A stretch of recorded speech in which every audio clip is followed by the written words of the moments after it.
자, 이번 시간에는요, 그 TAT 2급 제78회 올해 이제 마지막으로 치루어진 그 시험이었었죠. 21일 날 어저께 했던 거네요. 자, 이 이론 문제부터 해서 여러분들하고 같이 한번 풀어보도록 할게요. 시작을 해봅시다. 이걸 눌러야겠다.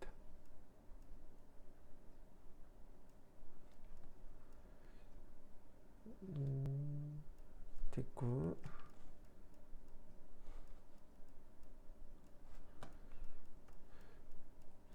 자, 1번 문제부터 한번 보도록 해요.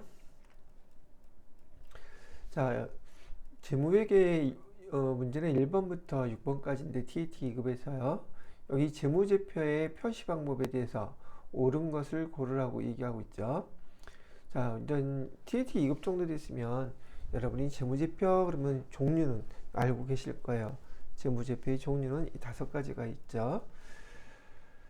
자, 재무제표 그 다음에 1번 보기부터 한번 보게 되면은 재무제표 본문과 주석에 적용하는 그 중요성의 원칙이라고 부르거든요. 재무제표의 중요성의 원칙은 항상 동일한 것이 아니라 재무제표의 그 중요성은 똑같은 금액이라 할지라도 그 회사의 규모라든지 계정의 특성에 따라서 중요한 것은 주석상에 또는 본문에 기록을 해야지 되는 거예요. 그 금액이라든지 내용이라든지 그 중요성은 누구 기준에서의 중요성이냐면 이 회계 정보 이용자에게 중요한 정보다라고 판단되는 것은 본문과 주석에 표시하게 되어 있는데 그것은 그 회계정보 이용자의 기준으로 봐야 된단 말이죠. 그러니까 항상 동일할 수가 없어요. 예를 들어서 1억 원이라는 금액이 똑같다고 해서 항상 중요하냐? 누구한테는 큰 금액이라고 할 수도 있고 누구한테는 재무제표에 미치는 영향이 미미할 수 있단 말이죠. 뭐 얘기해드렸던 것처럼 예를 들어서 삼성전자에서 손익계산서에 미치는 1억의 금액과 중소기업에서 손익계산서에 미치는 1억의 영향은 다르겠죠. 중요도가 다르단 말이에요. 그래서 재무제표 본문과 주석에 적용하는 이 중요성의 원칙은 항상 동일한 것이 아니라 회계정보 이용자에게 중요하다고 하는 항목은 본문과 주석이 표시해 줘야 된다. 뭐 그런 원칙이었었어요. 이게 틀렸던 거고요. 두 번째, 재무제표는 발생주의 원칙에 따라 뭐 대부분 모든이라고 얘기하면 틀린 저희가 많이 있죠. 발생주의 원칙에서 예외인 것은 여기 현금 재무제표에서 이 현금 흐름표 있죠. 이 현금 흐름표는 이 발생주의 원칙에 따라서 대부분의 재무제표가 작성이 되는데 현금 흐름에 대한 정보가 부족하다 그래서 여기 재무제표 안에 현금주의로 기록을 해 놓은 그 재무제표가 바로 현금 흐름표예요. 그러니까 모든 재무제표라고 얘기한 게 틀렸죠. 그다음에 세 번째는 손익계산서의 이익은 매출, 총이익, 영업이익, 법인세, 차감전이익, 당기순이익 요거죠. 여러분 TAT 2급 공부하시면서 이 손익구분을 외우고 계시지 못한다면 안 돼요. 꼭 암기하고 계셔야 됩니다. 이거 되게 중요한 거예요. 좀 여러분들이 이제 FAT 1급을 거치고 TAT 2급을 지금 준비하시거나 시험을 응시하시고 공부하시면서 또 실무에서 또 회계 담당자로서 이 내용은 반드시 암기가 되어 있어야 하는 것이라는 거 다시 한번 얘기 드려요. 우리 회계 프로그램에도 프로그램 자체가 다 요 순서대로 나와 있잖아요. 그죠? 이 정도는 알고 계셔야 된다 이 얘기죠. 이걸 구분 표시라고 얘기를 하고 여기 구분 표시한다라고 되어 있죠. 이걸 외우고 있지 못하면 외우고 있다면야 너무 쉬운 문제가 되겠지만 외우고 있지 못한다 그러면 이게 맞나 저게 맞나 이런 헷갈림이 있을 수 있다는 거죠. 그래서 1번에 옳은 것은 3번이 되겠고요. 자산, 부채, 자본 항목은 유사한 항목이어도 통합 표시할 수 없다. 여기서는 요거 틀렸죠? 통합 표시할 수 있어요. 그래서 요게 틀린 거예요. 자, 그래서 여기 우리가 재무상태표 계정 엄청나게 많잖아요. 근데 그 계정을 모든 회사에서 똑같이 다 사용하느냐면 그렇지 않는 경우도 많이 있더란 말이죠. 그래서 여기 보시게 되면 우리가 재무제표 작성할 때 일반 원칙이라서 항목을 갖다가 더 세세하게 구분할 수도 있고요. 걔를 통합해서 표시할 수도 있어요. 여러분들이 그 ERP에 보면 이런 예가 프로그램 자체에 구분이 돼서 나오기는 하는데 보통 FAT, TAT 여기 프로그램에서는 요거를 잘 사용하지는 않더라고요. 자, 하나 예를 들어 볼게요. 이 구분과 통합 표시가 무슨 뜻이냐면 접대비가 있어요. 접대비가 있는데 이 접대비가 카드로 쓴 접대비가 있을 수도 있고 그 다음에 현금으로 쓴 것도 있을 것이고 그 다음에 뭐 등등 이렇게 쓸 것도 있고 이 접대비 중에서도 또 구분을 하고 싶어서 해외에서 사용한 거라든지 그 다음에 접대비 중에서도 어떤 뭐 직원들 임직원 카드비라든지 용도에 따라서 접대비이기는 한데 그 용도에 따라서 이렇게 세세하게 구분해서 항목을 나누어서 회사의 필요에 맞게 사용할 수 있다는 뜻이에요. 반대로 우리 이런 거 필요 없어. 접대비 발생하는 거 맨날 뻔해. 몇 개 안 돼. 그럴 때는 그냥 접대비라는 통합으로 한 계정 안에다가 이런 것들을 한꺼번에 다 처리하는 방법도 있다는 얘기예요. 이게 항목의 구분과 항목의 통합 표시다. 이렇게 구분을 해 놓으시면 조금 이해하기가 쉽지 않으실까 싶어요. 자, 1번 문제는 이 정도 설명이면 충분하시리라 보고 FAT 1급에서는 보편적인 시험 문제가 재무제표면 재무제표, 재무제표의 작성과 일반 원칙이면 일반 원칙, 손익구분이면 손익구분 하나씩 문제가 따로따로 출제가 됐었는데 TAT 2급부터는 좀 고급 과정이다 보니까 이 한 문제를 해결하기 위해서 여러분의 여러 가지 이런 개별 배경 지식들이 통합적으로 복합적으로 문제를 내더란 얘기예요. TAT 1급 가면 이 상황하고 조금 더 업그레이드 돼요. 그래서 문제가 여러 가지 배경 지식이 있어야지만이 한 문제를 풀 수 있는 그런 상황이 되다 보니까 여러분들은 문제 하나하나 지금 TAT 2급 준비하시면서 암기해야 될 것들 꼭 구분해서 알아야 될 것들은 그때 습득을 해 놓으셔야 됩니다. TAT 1급 가면 TAT 1급에서 또 재무회계에서도 추가로 배우는 항목들이 있기 때문에 그 급수에서 알아둬야 할 것들은 반드시 알고 넘어가야지 여기서 어려워해서 어렵다고 그냥 넘어가게 되면 다음 단계에서 반드시 걸리게 돼 있어요. 그래서 그때 거 잘 습득해 놓으시기 바란다는 얘기예요. 자, 1번은 여기까지 하고요. 2번 문제 한번 볼까요? 2번 문제는 사채와 관련된 얘기네요. 손익계산서에서 사채 관련 이자 비용 계산하면 얼마입니까? 라고 물어보는데 요 사채 또 여러분들 많이 어려워하는 파트이기도 해요. 그래서 이거 설명해 드리기 전에 일단 여러분이 알아들을 수 있게끔 설명은 해보겠지만 문제 푸는 과정에서 이 시간 자체가 그렇게 주구장창 이것만 설명해 드릴 수는 없기 때문에 요약해서 설명은 해 드리되 여러분이 여기 동영상 있죠? 지금 보시는 동영상 밑에 보면은 설명란에 제가 이거 하는 거 얼마 전에 배웠어요. 링크 시키는 방법. 그래서 제가 TT 2급에서 TT 2급 과정에서 설명해 놓았던 사채에 대한 그 동영상을 링크 시켜 놓을게요. 그래서 제 설명 듣고 좀 더 자세히 내용들의 사채에 대한 걸 한번 내가 이번에 뽀개 보겠다 생각하시는 분들은 복습 겸해서 제가 설명해 놓은 그 파트 제품 이것도 좀 어려운 파트 중에 하나인데요.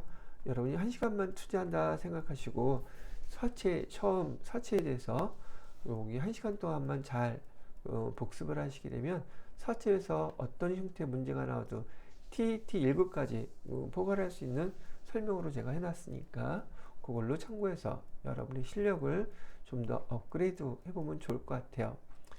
자, 보통 사채라고 하면은 액면금액이 나오죠. 사채의 액면금액은 100만 원짜리래요. 그다음에 액면 이자율은 5%라고 되어 있어요. 그러면 이것도 그냥 무조건 외우실 게 아니라 액면 이자율은 표시 이자율이라는 용어로도 사용돼요. 똑같은 말이에요. 표시 이자율이라면은 그 사채라는 증서 앞면에 표시된 이자율을 얘기하고, 또 여기서는 여러분 이해하기 쉽게 이 액면 이자율이란 말을 사용했어요.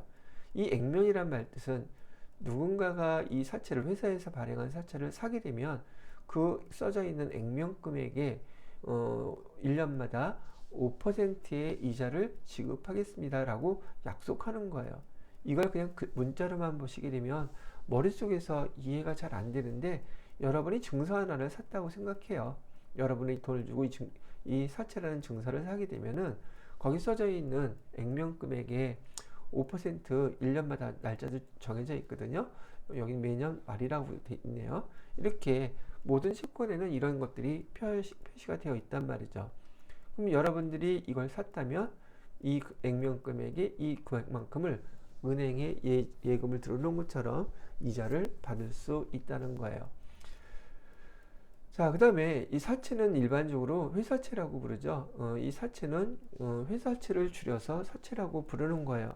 여러분들 일반 뭐 사채 그러면은 뭐 오장육부 다 빼가고 갚지 않으면 그건 그런 거 아니고요. 그런 사채가 아니라 이건 회사가 발행한 채권이라 그래서 줄여서 회사채의 줄임말이에요. 우리가 배우는 거는 회사채의 줄임말이 사채다, 이렇게 얘기를 해드리는 거예요.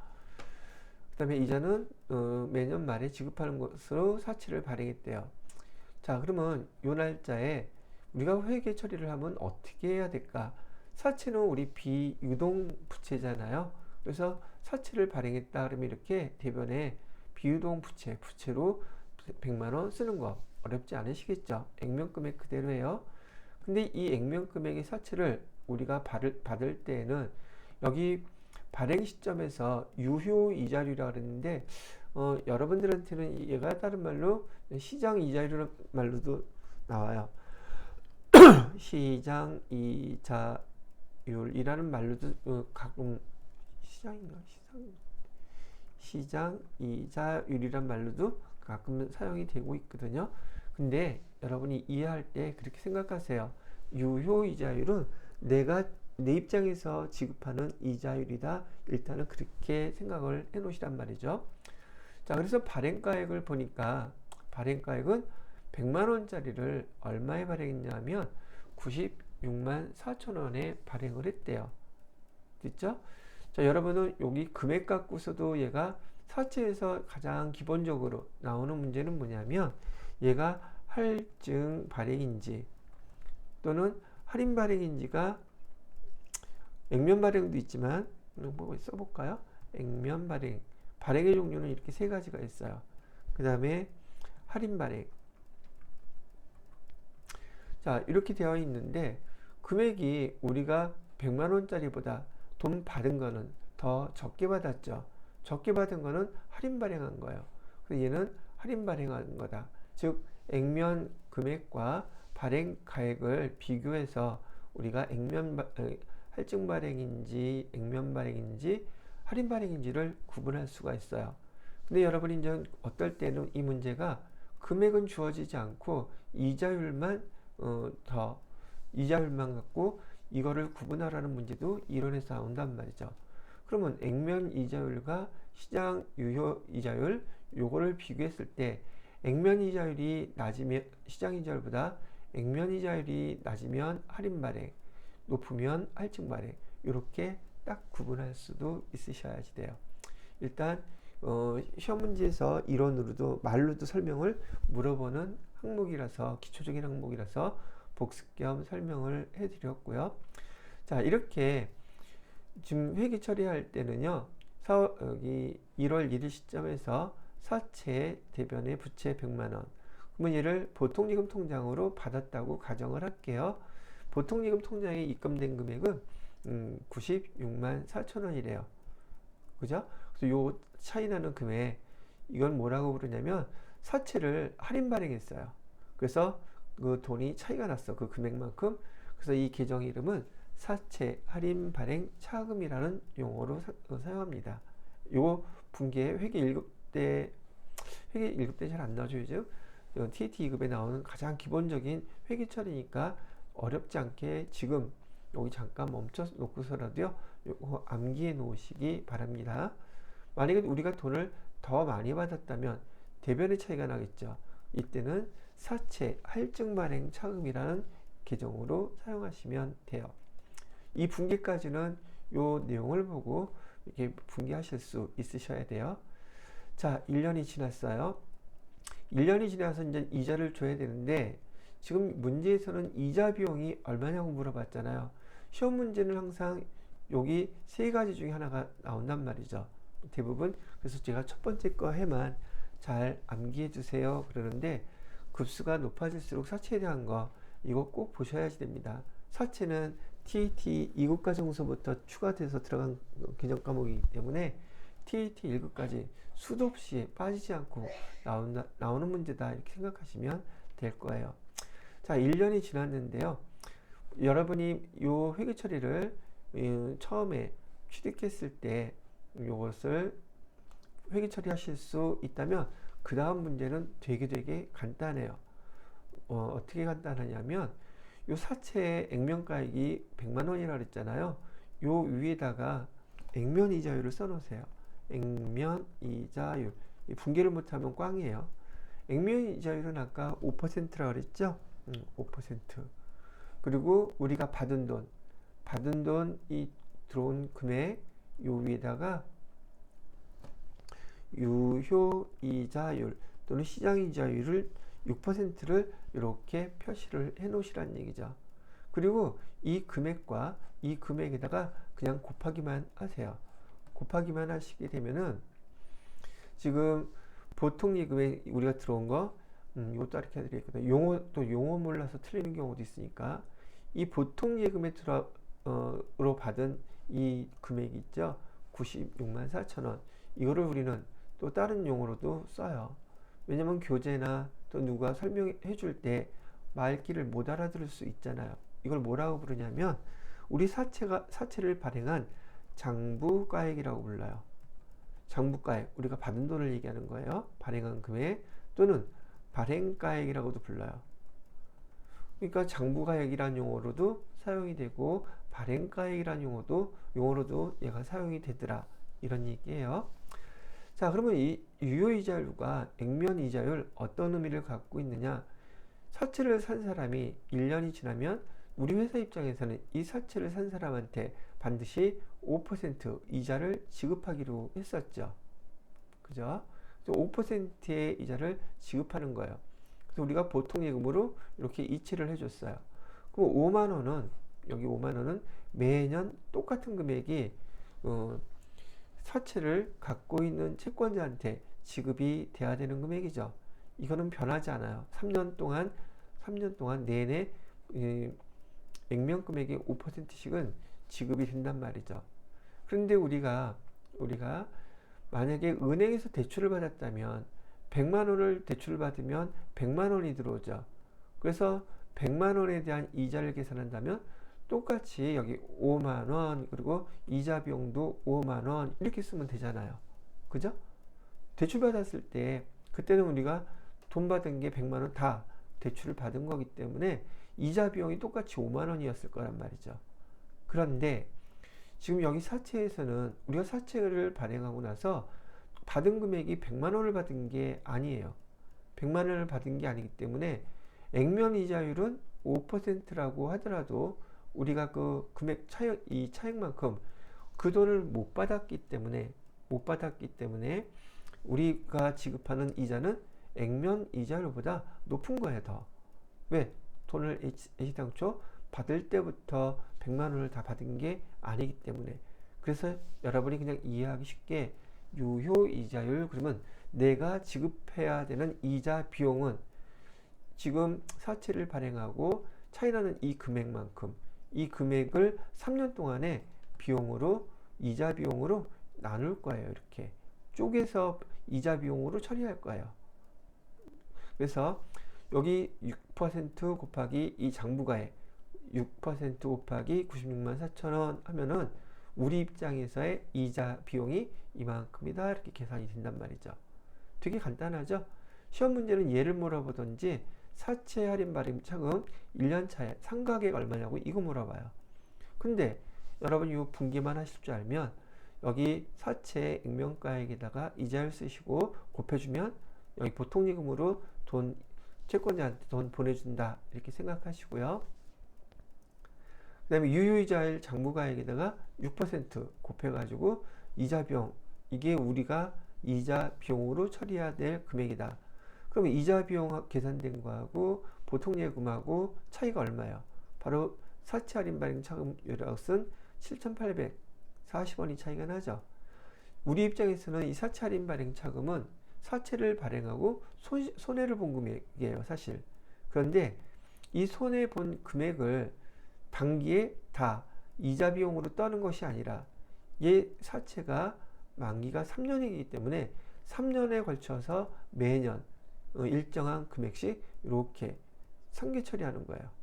다음 해에도 그 다음 해에도 상계 처리해서 이 금액이 이자 비용에 포함되도록 해주는 게 바로 사채 할인 발행 차금, 여기가 상가액이라고 부르는 거예요. 계정의 이름은 사채 할인 발행 차금이지만은요, 우리가 설명할 때는 얘를 갖다가 1년 차에 1년 지난 다음에 이자 비용 추가로 나간 것만큼 사채 할인 발행 차금 상각액이라는 용어로 사용해요. 물론 얘는 1년차 때 이렇게 됐다는 얘기예요.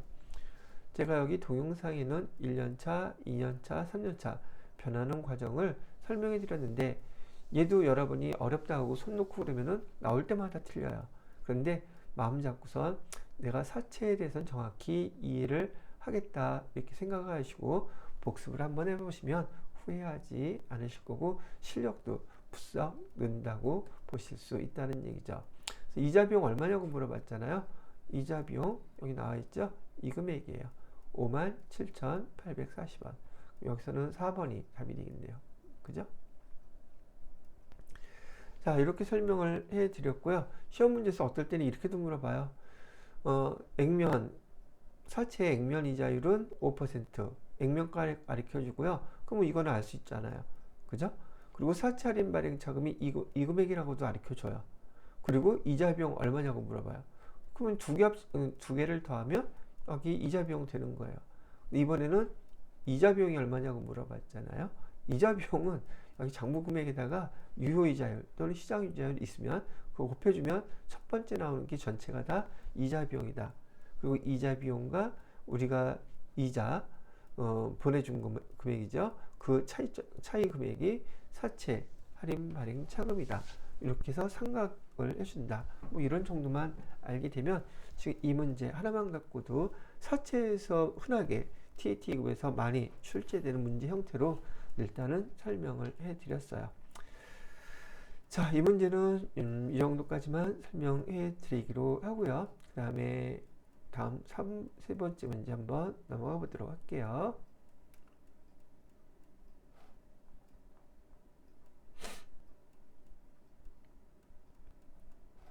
자, 세 번째 문제는 뭐라고 나와 있느냐. 유상증자를 2차례 실시했대요. 다음 자료를 토대로 재무상태표에 표시되는 주식 발행 초과금 계산하면 얼마입니까? 물어보고 있어요. 단 전기 말에 주식 발행 초과금과 주식 할인 발행 차금 잔액은 없는 것으로 하겠다고 지금 얘기를 하고 있네요. 그죠? 뭐 그렇다고 봐요. 자, 그러면 보죠. 이 문제만 갖고서 여러분들이 지금 여기 우리 회사에서 주식을 발행하는 것, 즉 여러분은 이렇게 기억하셔야 돼요. 우리 회사에서 주식 발행이라는 용어 반드시 쓰게끔 되어 있는데 이 주식 발행은 증자라는 뜻이에요. 증자라는 뜻은 자본금이 증가한다는 뜻이에요. 그러면 이 거래로 인해서 자본금이 증가한다는 뜻이에요. 그러면 자본금이 증가한다는 것은 자본금이 증가할 때 우리 개정 과목은 어떻게 사용해요?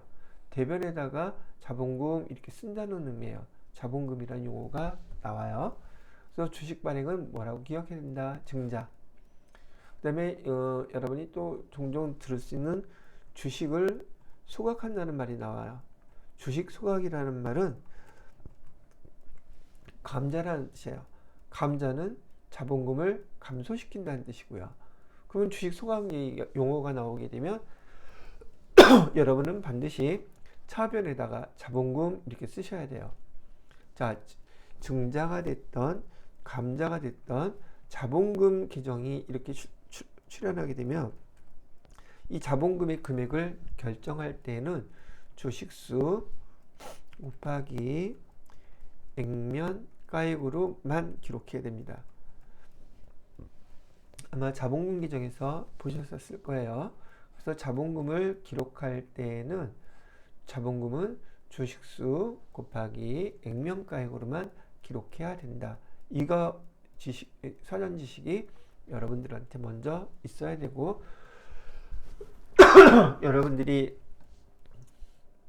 요 내용을 갖다가 모르셨다면 지금 요 문제 하나를 통해서 자본 계정에 대해서도 잘 정리를 해 놓으셔야 된다는 얘기예요.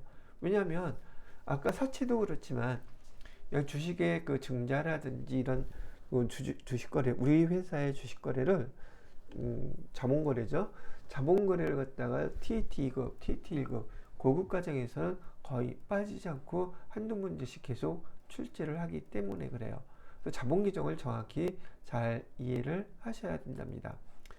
자, 여기도 이 문제 관련된 것만 먼저 설명을 해드리고 여러분이 조금 전에 설명드렸던 2번 문제 사채, 그다음에 여기 주식과 관련된 자본 계정 이 두 가지는 TAT 2급에서 시험 문제 빠지지 않고 이론, 실기 두 문제씩은 꼭 나오는 문제이기 때문에 한 번에 잘 정리를 해주시면 좋을 것 같아요. 자, 이것도 미리 얘기해 드릴까요? 하다가 까먹을까봐. 여기 자본 계정도요. 여러분들한테 TAT 2급 과정에서 제가 동영상 강의로 링크 시켜 놓을게요. 링크 시켜 놓을 테니까 여러분이 보는 그 이렇게 설명란 밑에 클릭해 보시게 되면 링크 된 거 쭉 떠 있을 거예요. 그럼 그 필요된 그 링크 찾아서 복습이 필요하신 분들은 복습을 하세요. 자, 문제를 볼게요. 그러면 4월 5일 날 발행 주식수 2000주라 그러죠. 한 주당 발행 금액은 14,000원, 액면 금액은 만원. 우리 이렇게 주식 발행, 즉 증자 상황에서는 자본금을 기록해야 되기 때문에 여기 액면 금액이 필요해요. 이 말뜻은 우리가 주식을 발행을 했는데 지금 액면 금액에는 만원이라고 쓰여 있지만 우리 회사가 좀 좋게 평가를 받아서 사겠다는 사람은 14,000원까지 주겠다고 얘기를 하는 거예요. 그럼 주식 한 주를 발행하면 한 주당 우리는 14,000원을 받을 것이며 액면 금액 주식수 한 주라고 가정했을 때 한 주니까 자본금이 한 주당 만원이 기록이 되겠죠. 자, 주식 발행 수수료는 없다고 본다고 했으니까 얘를 우리가 기록을 해 볼게요. 주식을 발행했다고 발행 주식이라고 했으니까요. 발행 주식 하면 주식을 발행했습니까? 얘는 증자구나. 그럼 자본금 대변에 써야 되겠구나. 그래서 자본금을 써야 되는데 금액은 어떻게 결정된다? 주식수 곱하기 액면 금액이다. 그러면 2000주 곱하기 만원 하면 2000만 원이 되겠죠. 이렇게 해서 자본금은 2000만 원이라고 기록해 주는 거예요. 됐죠? 이 연결돼서 여러분이 주식 발행, 증자면 자본금이 대변에 이렇게 써주는 거라고요. 먼저 숫자로 연결돼서. 그런 다음에 발행 금액은 우리가 받은 돈은 얼마를 받았다? 한 주당 14,000원. 그러면 얘를 우리가 당좌예금으로 받았다고 가정했을 때 당좌예금에 들어오는 돈은 2000주 곱하기 발행금액 14,000원. 그래서 당좌예금에 우리가 돈을 받은 금액은 2,800만 원을 받은 거예요. 자본금이 증가한 건 얼마인데? 2천만 원인데 우리가 이 자본금에 대해서 추가로 받은 금액까지 포함한 돈 발행 금액은 2,800만 원이더란 말이죠. 그래서 이 차이 나는 금액을 우린 계정 뭐라고 쓰느냐? 자본 계정이 있죠. 자본 잉여금에 있는 계정인 주식 발행 초과금이라고 해서 800만 원을 이렇게 기록을 해주시는 게 바로 4월 5일자의 거래였던 거예요. 근데 여기 지금 두 차례 실시했다 그랬죠. 그래서 두 번째 실시한 거를 보니까 이번에는 11월 20일에 똑같이 발행 주식 2,000주, 이번에는 발행 금액이 9,000원이네요. 액면 금액보다 적죠. 그죠? 그런데도 불구하고 얘는 주식을 발행한 거잖아요. 주식을 발행했으니까 증자, 자본금을 대변 계정에 써줘야 된단 말이죠. 이렇게. 근데 이 자본금을 쓸 때는 어떻게 쓰라 그랬어요? 주식수 곱하기 액면 금액으로 쓰라 그랬죠. 그럼 자본금은 2천만 원이 증가하는 거는 위에 거하고 똑같아요. 다만 액면 금액은 변하지 않았지만 발행가액은 오히려 떨어졌단 말이죠. 액면 금액보다 적어요. 자, 이렇게 해서 우리 통장 당좌예금에 똑같이 받았다고 가정을 하고 1,800만 원이 당좌예금에 입금이 됐어요. 이번에도 이렇게 보니까 금액이 차이 나죠. 자본금이 증가한 금액은 2천만 원인데 우리가 받은 돈은 1,800만 원이에요. 그럼 여기 200만 원이 차이 나는데 200만 원이 차이 났을 때 만약에 이 앞에서 4월 5일 날 거래가 만약에 없었더라면 이 자리에 들어갈 계정은 뭐가 들어가야 되냐면요. 주식 할인 발행. 이런 주식을 할인 발행한 거예요. 아까 사채처럼. 그래서 차금이라고 불러요. 주식 할인 발행 차금이라는 용어로 해가지고 금액 200만 원. 주식만 따졌을 때 수수료 말고요. 주식만 따졌을 때 200만 원. 이렇게 기록을 해야지 됐던 거예요. 그런데요. 자본 계정은요. 지금 여기 주식 할인 발행 차금 뿐만이 아니라 자본 계정 여러분 암기가지고 안 되셨다라면 여기 자본 계정에 제가 여기 자본 계정 설명부터 다 해놨거든요. 요것만 잘 들으시면 얘도 1시간 정도 걸릴 거예요. 그럼 자본 계정도 여러분이 이해하는데 여러분은 지식으로 만드는데 많이 정리가 잘 되지 않을까 싶어요. 그런데 이렇게 자본 계정은요. 주식 발행 초과금이 전에 있었으면 의미는 그런 거예요. 지금 이 두 번째 주식을 발행했을 때 네가 액면 금액보다 적게 받았다 할지라도 앞전에 발행한 거에 주식 발행 초과금이 있었으니까 두 번째 발행했을 때 돈을 손해를 받더라도 주식 할인 발행 차금이 생겼다라도 개를 쓰지 말고 있는 거 범위 내에서 먼저 뺐으란 얘기예요. 이렇게. 그 주식 발행 초과금에서 이 금액을 먼저 뺐쓰는 거예요. 지난번에 주식 발행했을 때 남았던 금액이 있었으니까 이거를 상계처리라고 부르고요. 자본 계정은 이 논리가 다 똑같아요. 그래서 요 설명 들어보시면 이 주식 발행 초과금 뿐만이 아니라 자본 계정에 있는 자본 잉여금하고 자본 조정, 기타 포괄 손익 누계, 그 다음에 등등 쭉 계속 다 설명을 해놨으니까 1시간만 투자하셔서 자본 계정을 명확하게 여러분의 지식으로 만들어 놓으시면 돼요. 주식 발행 초과금에 여기 발행 수수료 있다 할지라도 얘는 수수료 비용이라고 별도로 쓰지 않아요. 그냥 다 여기 추가금에서 빼서 한꺼번에 떨어버리는 것이라고 기억을 해두시면 될 것 같으네요. 자, 여기서 뭘 물어봤어요? 근데 질문은 주식 발행 초과금 계산하면 얼마냐고 물어봤죠? 주식 발행 초과금 얼마인가요?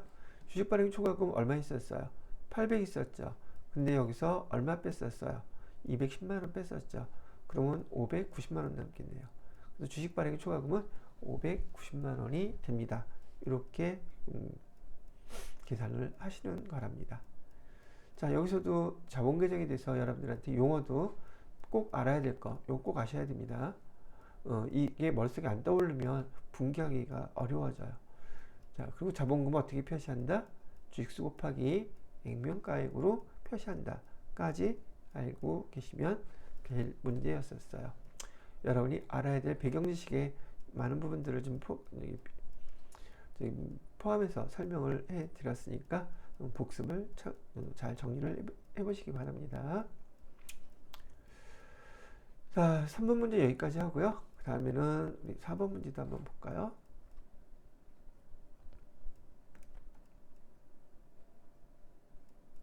자, 4번 문제는 회계연도 말 재무상태표에 표시될 매출채권 미회수액이 얼마냐고 물어보고 있네요. 자, 여기 매출채권에 대해서 우리 총계조원장 주로 이걸 사용하죠. 우리는 기초 매출채권이 70만 원 있었다. 요거 써준 거고요. 단기의 현금 매출이다.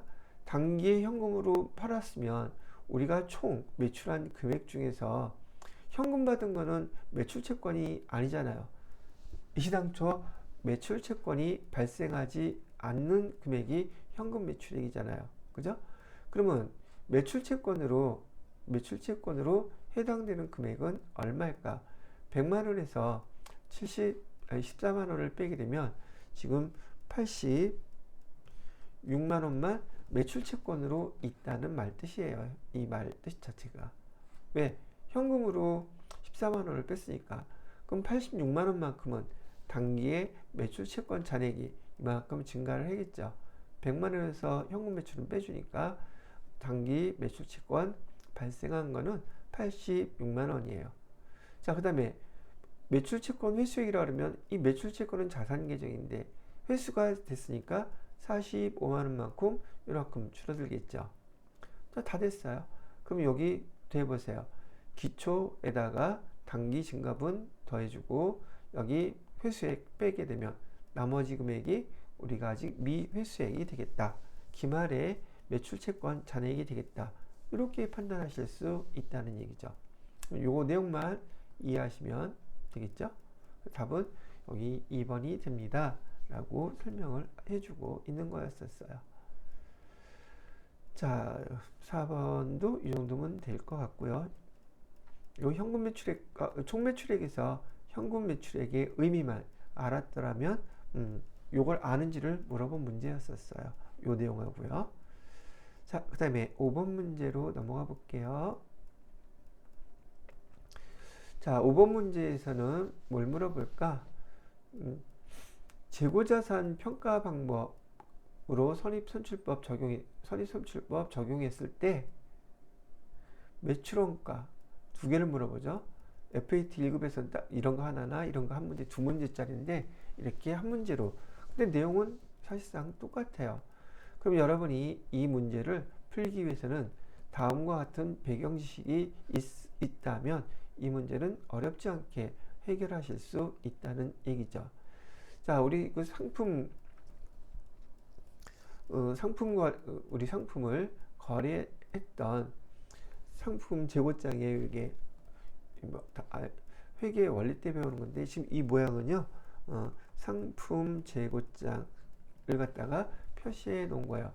물건이 들어오고 나가고 상품이 들어오고 나가고 창고에서 기록해 놓은 그 상황을 일자별로 정리를 해 놓은 거죠. 이해되셨죠? 자, 그러면 우리가 이제 복습하는 차원에서 오리지널로 이거 상품 재고장을 활용하는 방법을 복습을 해볼게요.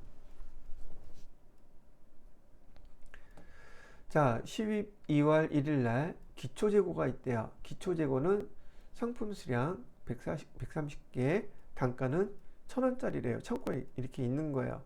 그러면 금액이 얼마가 되겠어요? 기초재고는 130개, 단가는 한 개당 1,000원. 그럼 13만 원이 기초재고가 있겠죠. 그래서 상품 계정에 우리 총계정원장의 모양으로 이렇게 기초재고 13만 원 써놓은 거예요. 그죠? 그 다음에 12월 5일 날 상품 매입을 했대요. 상품 매입은 100개, 단가는 한 개당 1,100원. 상품 단기 매입했을 때 100개 1,100원에 있으면 여기 11만 원이 첫 번째 12월 5일 날의 매입, 단기 매입에 해당되고요. 또 여기 외상 매입 12월 15일 날도 있죠. 100개 단가는 1,200원. 그럼 여기 12만 원. 요게 단기 매입액에 해당돼요. 이 두 금액을 합치면 얼마가 되죠? 23만 원이죠. 여기 상품 계정에 단기 매입액 23만 원 이렇게 제가 결과를 써놓은 거고요. 그 다음에 기말재고액. 기말재고액은 지금 총 수량이 여기 230개가 있었죠. 근데 여기 150개를 팔았으면 지금 선입선출법이니까 앞에 거는 먼저 들어온 건 먼저 다 팔려야겠죠. 130개가 다 팔리고 그다음에 여기서 20개가 팔리죠. 이것도 한번 써놔볼까요? 여기 일단 필요하니까. 그러면 아까 썼던 대로 매출 판매 여기다 쓸까요? 판매가 된 것은 지금 130개 곱하기 단가 1,000원짜리. 그러면 이게 팔린 금액이죠? 그러면 13만 원이 이렇게 될 것이고요. 또 몇 개가 더 팔렸어요? 12월 5일에 있던 100개 중에서 20개가 이렇게 팔려야지만이 150개가 팔린 것으로 계산이 되겠죠. 근데 이는 얼마짜리였어요? 1,100원짜리였대요. 그럼 금액은 얼마가 됩니까? 20개, 그러면 22,000원인가? 1,100원 곱하기 20개는 22,000원이죠?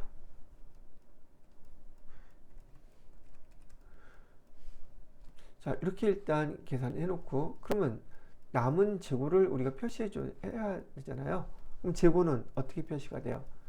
여기 12월 5일 날 100개 중에서 20개 빠지고 80개가 남아있겠죠. 그죠? 80개는 현재 남아있는 상태일 테니까 여기 80개 단가는 얼마짜리? 1,100원짜리.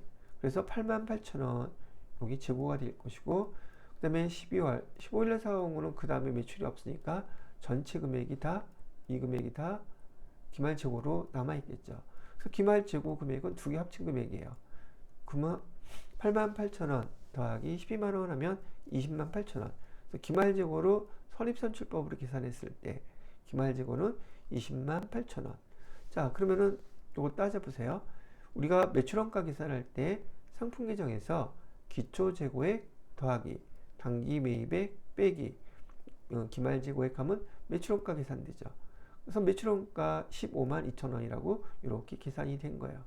그런데 아까 제가 뭐라 그랬냐면 우리 상품에서 팔린 거 여기 팔린 거 150개죠. 150개 판매된 거 원가로 계산한 요게 판매된 게 바로 매출원가예요.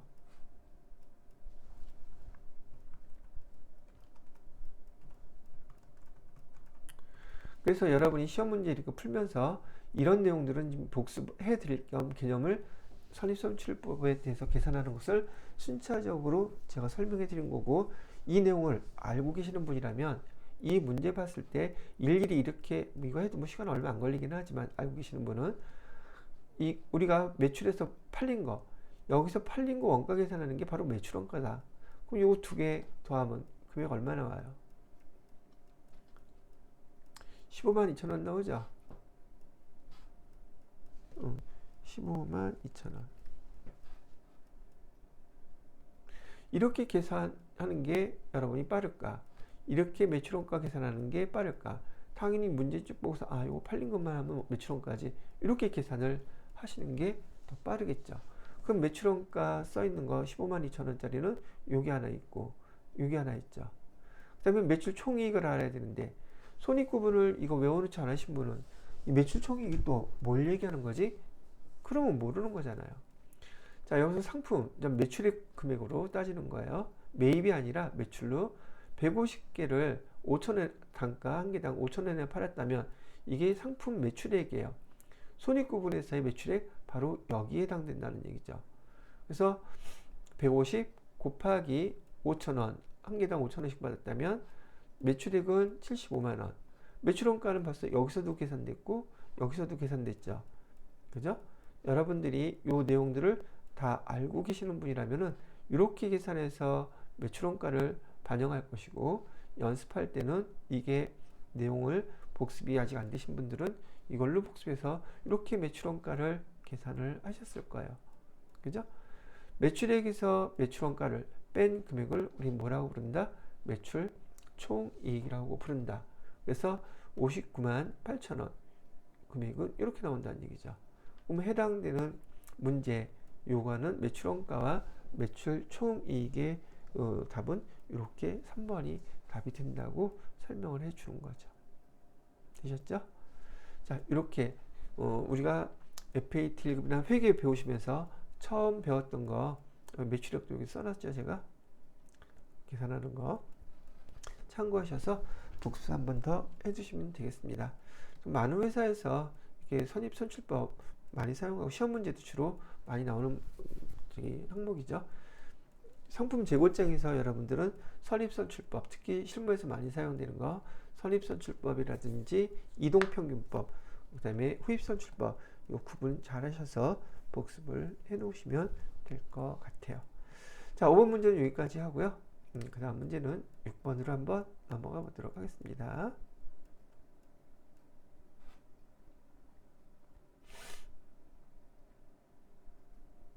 자, 6번 문제는 무엇을 얘기할까?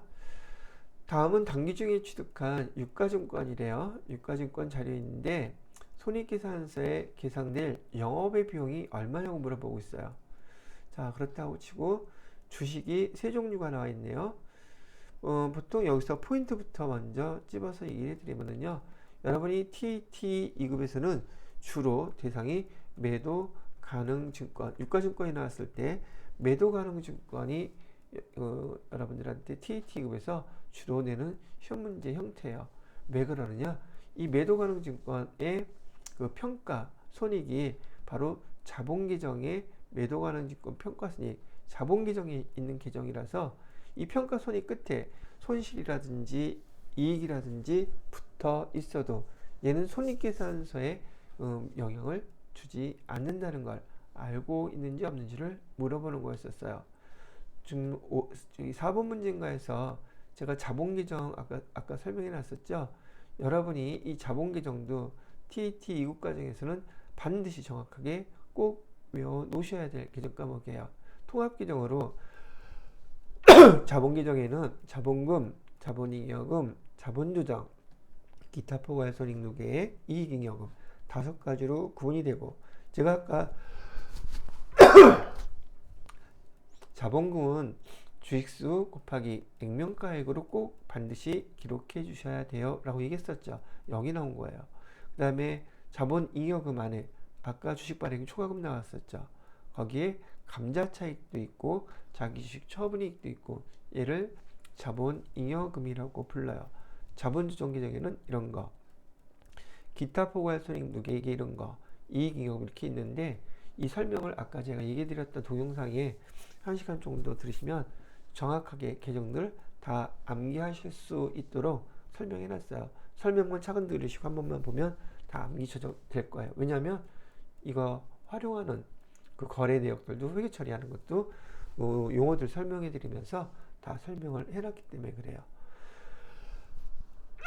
자, 그렇게 됐다고 치고요. 여기서도 이제 여러분이 알아야 될 지식이 뭐 있냐면, 문제를 보니까 A 주식은 단기 매매 증권이고 B 주식과 C 주식은 매도 가능 증권이다, 이렇게 지금 나와 있단 말이죠. 그러면 여기서 영업의 비용에 기말에 12월 30일에 영향을 미칠 수 있는 계정은 얘 하나밖에 없어요. 얘는 여기 금액이 취득할 때 10,000원이었는데 9,000원이어서 값어치 공정가치가 떨어졌고, 그럼 우리가 매도 가능 증권 평가 손실이 되겠죠. C주식 같은 경우에는 얘는 11,000원인데 12,000원 또 돈이 늘었어요. 그러면 매도 가능 증권 평가 이익이 되겠죠. 평가 손실이 됐던 평가 이익이 됐던 얘네들은 자본 계정이기 때문에 손익계산서 영업의 비용 계정에 영향을 줄 수가 없어요. 그러면 영향을 주는 거는 단기매매증권 취득금액 7,000원이었는데 지금 6,500원이라고 한다면 한 주당 지금 1,500원씩 손해를 보고 있는 거잖아요. 그죠? 그래서 한 주당 500원씩 3,000주 곱하기 500원 하게 되면 이 상황을 기록해야 되겠죠. 자, 단기매매증권은 단기매매증권 평가손실 이렇게 150만원, 대변에는 단기매매증권 첫 번째 A 주식을 이렇게 분기 처리하실 거란 말이죠. 그죠? 근데 얘 단기 매매 주권 평가 손실 얘가 영업 외 비용 계정이에요. 이게 어떤 분은 그게 왜 영업 외 비용 계정이에요? 이렇게 물어보는데 여기서 얘기하는 영업 외 비용이라는 것은 우리 회사는 지금 제조업이고요. 제조업이고 그럼 여기서는 제품이라든지 또는 상품을 파는 게 주력 상품이란 말이죠. 주력 사업이에요, 얘가. 이렇게 하다 보니까 여기 증권 이런 거 갖고 팔고 이익을 남기고 손실이 나고 이거는 영업과 이런 거 파는데 사고 팔고 하는데 얘네들이 영업과 관련이 있겠어요? 없겠어요? 아니 이런 상품이 주력인 제조업인데 지금 우리 회사는 제조업이라고 하고요. 얘가 주가 아니란 말이죠. 증권회사도 아니고. 그러다 보니까 이런 결과는 영업과 관련이 없는 비용이다. 그래서는 영업 외 비용으로 처리가 되어 있어요. 그래서 A 주식은 단기 매매 증권인 경우 이렇게 회계 처리를 하고요. B 주식, C 주식은 매도 가능 증권으로 평가 이익, 평가 손실 제가 일일이 하나씩 다 분개를 해드렸어요. 그런데 여기 매도 가능 증권 평가 손실 계정과 매도 가능 증권 평가 이익 계정은요. 요 계정은 둘 다 자본 계정이에요. 손익계산서에 영향을 준다, 안 준다? 안 줘요. 단기 순이익에 영향을 주지 않는 계정 과목들을 이란 말이죠. 그러면 요것만 갖고 문제를 냈을 때 매도 가능 증권은 결과론적으로 어떻게 표시해야 돼요? 얘는 자본 계정이기 때문에 상계 처리해서 매도 가능 증권 평가이익 100만 원으로만 기록하시면 돼요. 두 개 묶어서 한꺼번에. 시험 문제 가끔 그렇게도 나오더라고요. 자, 그렇다고 한다면 여러분이 이제 여기 마지막 정리해드리는 파트 단기 매매 증권 이거 지금 바로 외우세요. 단기 매매 증권을 기말에 평가를 하게 되면 평가 이익 나올 수 있죠. 그 다음에 단기 매매 증권 평가 손실도 나올 수 있죠. 단기 매매 증권 이번 처분했을 때 처분 이익도 나올 수 있죠.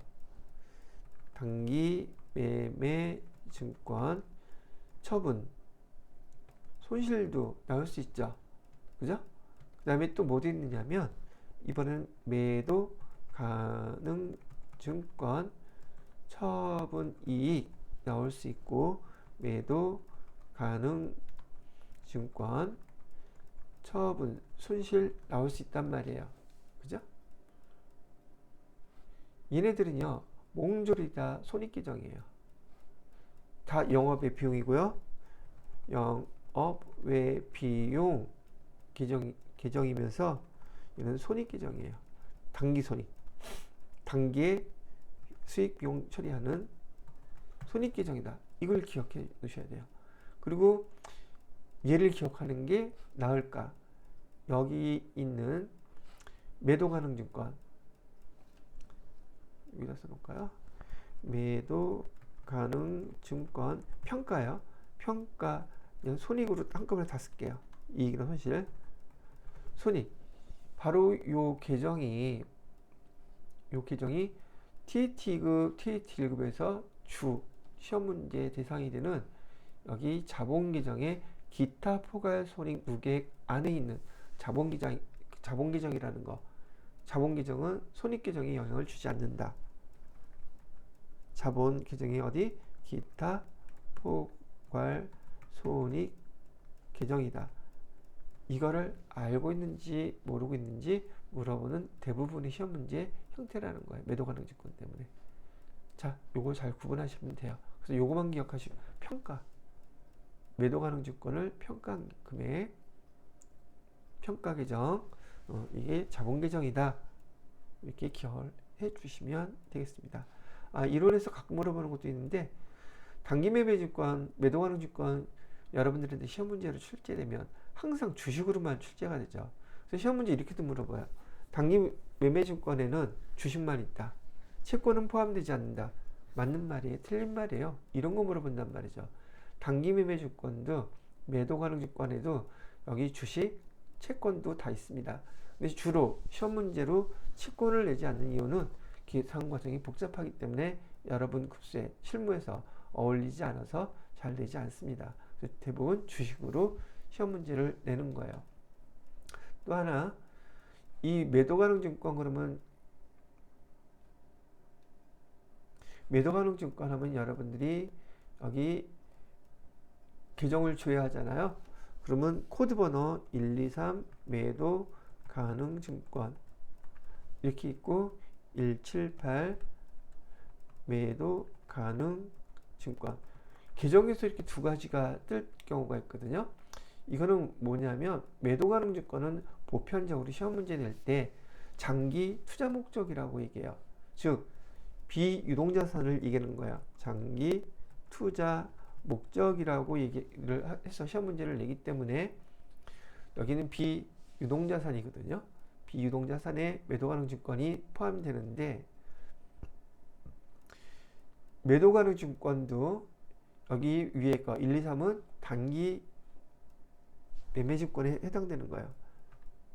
단기 투자 자산에 속하는 계정이에요. 얘는 그냥 투자 자산. 투자 자산은 비유동 자산에 해당되는 계정이고요. 단기 투자 자산은 유동 자산에 해당되는 건데 매도 가능 증권도 유동 자산, 비유동 자산 두 개 다 있어요. 그래서 매도 가능 증권 하면은 여기 장기 투자 목적이라고 했을 때 여러분이 입력할 때 코드 번호 실기에서 입력할 때는 얘를 입력해야 돼요. 비유동, 그다음에 단기 유동 대부분의 시험 문제는 얘가 나옵니다. 입력하는 게 뭐냐면 시험 문제 장기 투자 목적을 이렇게 알려주거든요. 자, 그래서 여러분들한테 이 매도 가능 증권과 단기 매매 증권, 그다음에 자본 기전까지 해서 뭐 대략적으로 필요한 배경 지식들 설명을 같이 한번 쭉 해드려 보았네요.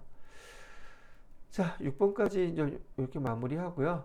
다음 문제는 이제 세무 문제죠. 부가세법과 소득세법 해당되는 거는 잠깐 쉬었다가 그다음에 계속 진행해 드리도록 할게요.